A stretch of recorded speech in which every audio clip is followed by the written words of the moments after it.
Hey, welcome back to Cheating Wife, the best channel for cheating stories. Like and subscribe to the channel for cheating stories like this. No doubt you will be surprised to hear that reconciliation did not work. Surprise! Reconciliation failed, and I am finally justified in my claim that my wife has been lying to me, and everyone else, the whole time. Feel free to remark, "I told you so." My daughter's birthday was over the weekend, so my wife announced it on Facebook. Her AP left a remark on the post. This resulted in 2 days of messaging between him and my wife. She did tell me he texted, but she just gave me a hazy account of what they were talking about and stated it was only 1 or 2 texts. She tell me he's asking how old our daughter is and so on. However, she has been carrying her phone around the home for 2 days and responding to incoming messages immediately, much as she did during her affair in the summer. She has yet to give me her phone, but she is unaware that I was able to estimate her PIN number. She is very predictable in her choices of passcodes. Things began to grow flirtatious, and they began to make references to previous interactions between them. There's nothing obvious in terms of a smoking gun. During this talk, he said that he was at home on Monday and Tuesday owing to the inclement weather and his job outdoors. She decides to color her hair after the kids have gone to bed on Monday night. I found this odd since she had just done it before Christmas and it wasn't all that horrible. Furthermore, she has returned to working from home, so who is there to impress? She was in the bathroom late at night for well over an hour doing this and other grooming. I went to bed at 11:30 p.m. and asked if I may come in to wash my hands before going to bed. She responded no and pushed my toothbrush out the door through a gap. I asked her what she was doing in there for so long, and she replied cryptically, "I'm getting ready for you. Reddit AITA. Sure. AP has the day off tomorrow, so I instantly associated it with her spending an hour or more grooming herself in the bathroom. So, before I left for work on Tuesday, I reset the trip odometer on her vehicle so that I could easily ascertain whether she traveled anywhere throughout the day. As I depart, she's in her regular sweatpants in front of the computer. During the day, she contacts me and says she's going to take a sleep at lunch. When I get home from work, I discover that she has changed into a low-cut top and put on a lot of makeup throughout the day. When I ask her about the breast shirt, she deflects the topic. I thought she could have changed her mind about taking our kid to his activity tonight, since she stays out at a neighboring bar while he is engaged, but instead she goes and puts on a new long-sleeve sweatshirt after dinner. So, what's the deal with the breast shirt throughout the day? I glance at the automobile, and there are 5.5 kilometers on the trip counter. She hasn't acknowledged going somewhere when asked about her day. I assumed they went out to lunch since a specific restaurant is 2.5 kilometers away, plus an additional 0.5 kilometers to pick up AP. Yes, he lives that close to use. 7-minute walk. As it turns out, I was somewhat off. Instead of eating lunch, she went to his place, bought tea, watched TV, and had. Finally, justice has been served. To be honest, I'm not even bothered. I already had low expectations based on her lack of remorse, blame-shifting, and lying. I'm relieved to know that I'm not insane. I put forth my best effort, and then she does this. It's over and it's finished for good. She had asked me this weekend, "What do I need to do to keep you from divorcing me?" That's simple. I stated we shouldn't bring other guys into our relationship. Here we are 2 days later. At this point, I don't believe it's even worth addressing her. I'm not going to tell her how I know all of this. I'm going to wait a couple of days, then go to a friend's place on Friday after work and stay until at least Monday. I'll email her my plans for Friday afternoon. I don't even want to give her an opportunity to inject her poison into my ear. I'm going to block her so she can't contact me at all. I'm also considering informing her mother, father, and sister.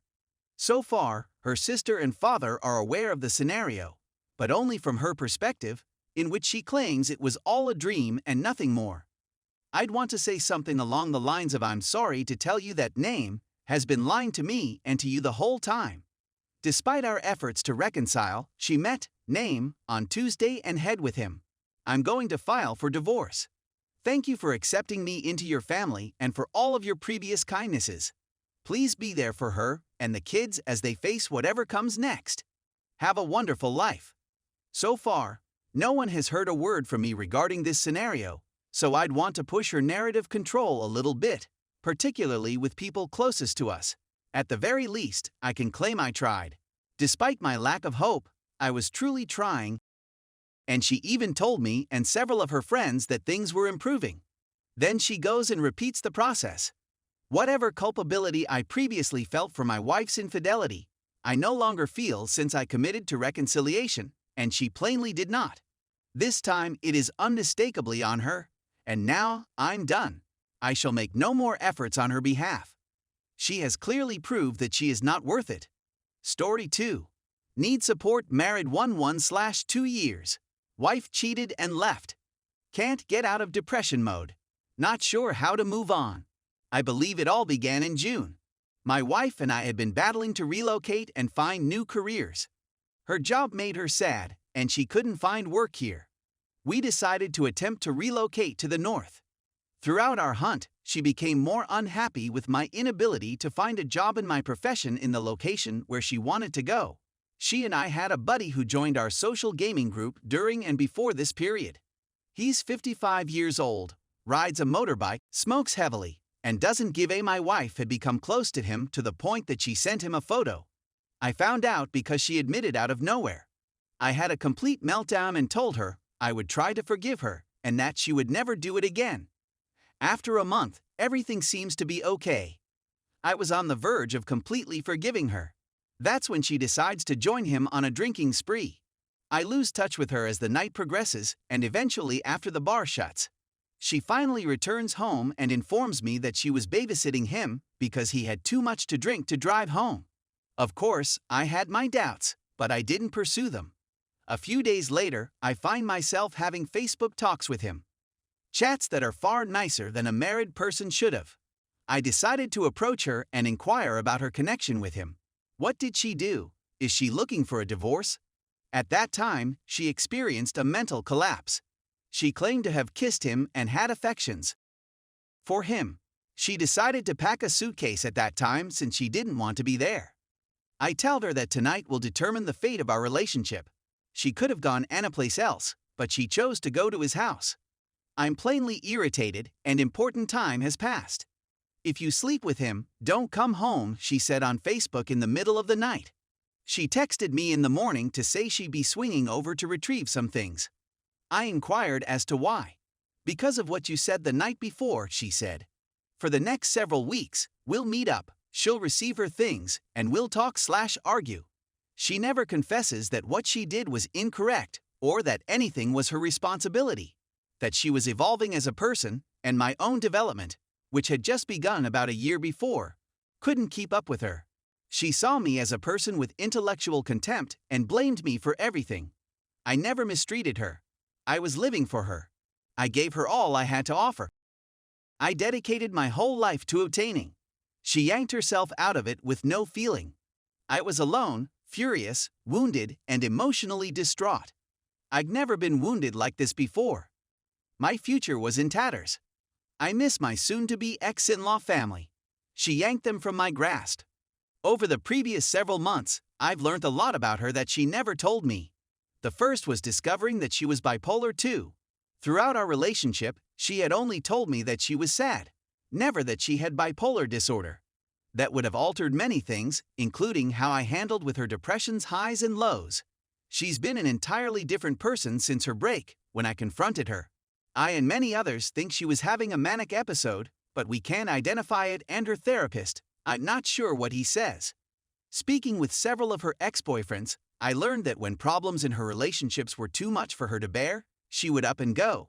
She was previously engaged and did the same thing to the next person, and now to me. Her parents had hoped that I would be the one with whom she would settle down, but I suppose not.